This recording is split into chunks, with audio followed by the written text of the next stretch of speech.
Hey guys, welcome back to another video on the Inside Spurs channel. Happy Tuesday afternoon. Hope you're well, hope you're looking after yourself and you keep them warm. It's pretty dire out there, I can tell you that for facts. Obviously, didn't upload last night, I was busy, so apologies. And I haven't got back to some of your comments. I will, I promise. You know me, I never let you down. But in this video, we'll talk around a little bit about some news surrounding Santiago Gimenez, obviously someone that we've been linked to quite a while. Got a bit of an update around that. We do have an update around interest in Bryan Gil from the La Liga, as well as a bit of an update on James Maddison.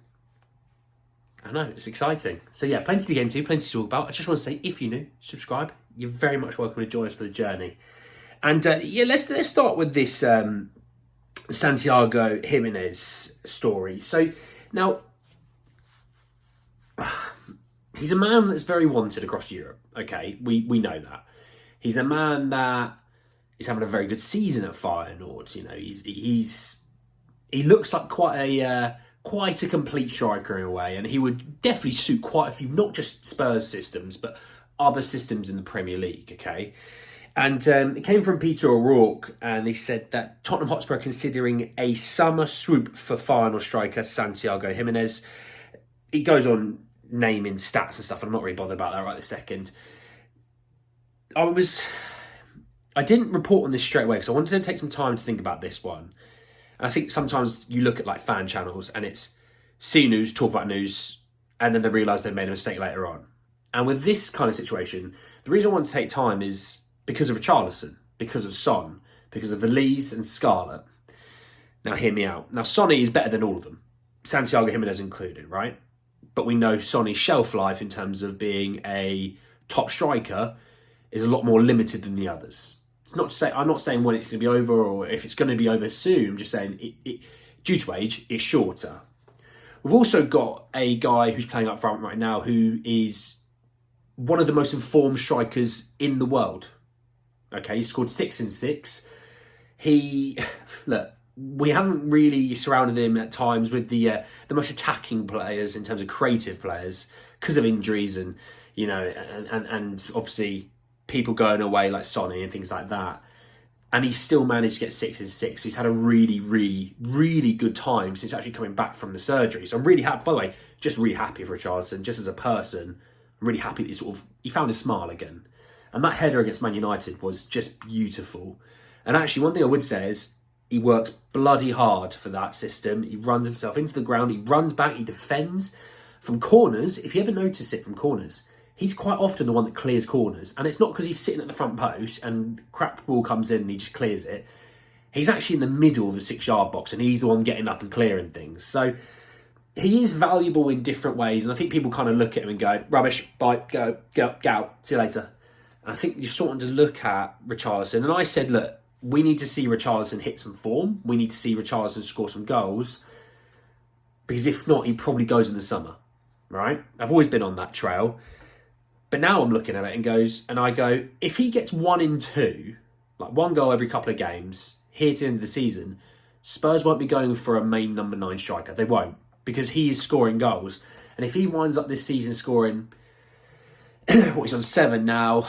Let's say he gets to 16, 17. You go, he barely played the first few months at striker. Once he's at striker, he's scoring goals. And that's where you kind of go, I don't think we're going to be buying a starting striker. You'll be getting a guy maybe to come in and give him challenges and things like that. But you still have Sonny, Veliz and Scarlett, which I think Scarlett probably next year goes back out on loan, if I'm honest. That's my early prediction. Veliz obviously back, hopefully back, and he'll be back and fit and healthy obviously after that injury, but I like what I see out of him. So I don't think Spurs are going to need wholesale changes up top. So that's why I'm starting to, I thought Gimenez in the summer, Richarlison goes, and now I'm starting to look at it and go, well, there's still potential for that to happen. But if he continues, if he continues he scores 1 every game, he ain't going nowhere. He's going to get a new contract, but obviously we know that's quite unlikely. But if he goes and literally gets 1 every 2, a goal contribution at least 1 every 2 games, I don't know if Spurs will go and get a striker. Let's talk some players. Let's talk Bryan Gil, and this came from Ekrem Kanor, who put out that Sevilla and Real Sociedad are competing to sign Tottenham's 22-year-old Spanish winger Bryan Gil. So look, we know Feyenoord are interested. We know Fiorentina are interested. Now we have a couple of teams from the Spanish league.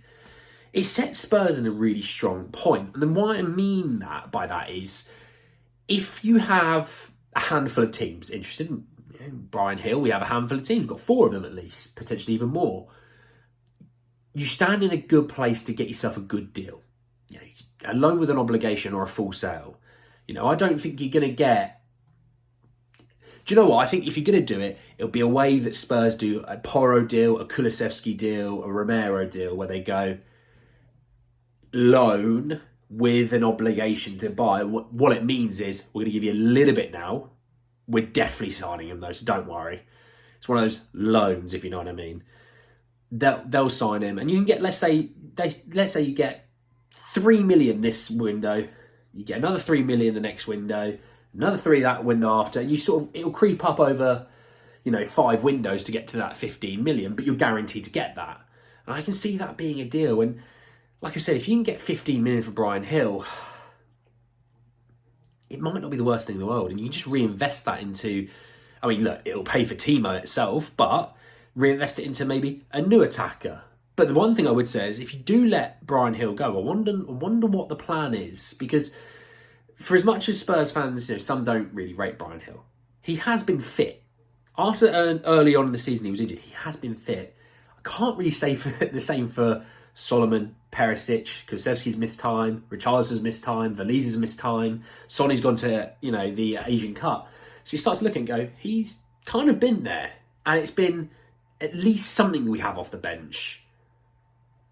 I don't know if you can let him go and not replace that, But let's talk about James Maddison. And look, we know he's there or thereabouts with his fitness now, in terms of he's quite healthy. He just needs to build up his fitness again. And Alistair Gold said the hope is that James Maddison will be able to play a part in some, if not all, of the cluster of 3 matches in the week after the upcoming mini winter break. So look, let's not. I'm not going to worry too much about Brentford and onwards. I'm worrying about City. So that is a week Friday. So Friday, another week, right? I don't think you could have a James Maddison start in that game. I think you'll have a Kulusevski into that area. I think you'll have an attacking 3, kind of what you saw against Manchester United. Werner, Ritchie and Johnson. I think Kulusevski will be there, because I don't see how you can think Maddison is going to walk straight back into the team and play 70 minutes. It's not going to happen. But if you can bring him on with half an hour to go, you start to look at it and go, okay, all right, he's starting to go up there. And I think that's the way they do it. They'll break him in easily. Brentford, maybe 60 minutes, something like that. Again, or if it needs to be another half hour, because you've got Kulusevski. And that's the most important thing. It's illness, not injury. So he'll be there, hopefully, unless his flu is diabolical. He'll be there to play that role. So that's a little bit of good news. And again, we're starting to creep to getting a little bit fitter. Kulusevski and Maddison coming back. Romero and Van der Ven being back. Bentancur's now back. Solomon probably shouldn't be that far away now. You got Werner in there now. You start to look at it and go, we're starting to get there. We are starting to get there. And we've got a big old break. This is our winter break. Other teams have had theirs, but this is our winter break now, leading into that Manchester City game. Now, they've got theirs as well, but at least we're starting to get a bit fitter. Yes, they got KDB coming back. That's fine. I know he's coming back. But at least we've got our own boys coming back. We need to worry about ourselves. But anyway, guys, at the end of the video, I hope you enjoy it. Drop a like on the video if you did. Hit me in the comment section below your thoughts, feelings about, obviously, James Maddison injury situation, him coming back. Happy, obviously, I hope you are. Obviously, the Bryan Gil situation, as well as Santiago Gimenez. What are your thoughts, feelings about them all? But anyway, guys, subscribe to the channel if you're new, and hit the bell notification for more. But anyway, guys, at the end of the video, I'll see you all very, very soon. Take care, guys.